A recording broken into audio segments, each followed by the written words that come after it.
అని చెయ్యరు అన్నాడు. ఇప్పుడు 25 మంది కూర్చున్నప్పుడు 33 మంది కదా వీళ్ళు కూర్చున్నప్పుడు సహజంగా ఒకళ్ళు డేర్ చేస్తారు.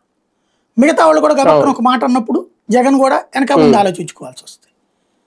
దువ్వాడ గురించి నేను మాట్లాడిన 10 మంది నాయకులు కనీసం 6, 7 తప్పన్నారు.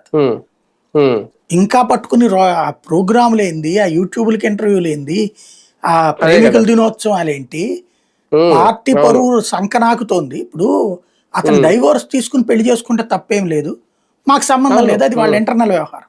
లేదా వాళ్ళ ఆస్తి కూడా వచ్చింది భార్యకి అతనికి, అది వాళ్ళ వ్యక్తిగత వ్యవహారం, మనకు సంబంధం లేదు. కానీ భార్య అంత ఉద్యమం చేసింది, అప్పుడు మనం స్పందించాలి. చివరికి ఆ పిల్లల్ని అతను పచ్చిబూతులు తిట్టాడు, అది పట్టించుకోవాలి. ప్లస్ ఆ అమ్మాయిని పట్టుకొచ్చి ఆ ఇంట్లో ఉండటం ఏంటి, అంతవరకు సరే అదేదో ఇంటర్నల్ అనుకుందామన్నా రోడ్డు ఎక్కి వాళ్ళిద్దరు కలిసి ఇంటర్వ్యూలు ఇవ్వడం ఏంటి, మొగుడు ఉండగానే విడాకులు తీసుకోకుండా మొగుడు ఉండగానే వచ్చిన పతివ్రత ఆవిడ, ఈయన ఒక పవిత్రుడు, వీళ్ళిద్దరిని కలిపి మేమేదో నెత్తిని పెట్టుకుంటుంటే చండాలంగా ఉంది సమాజంలో అని వాళ్లే చెప్పారు.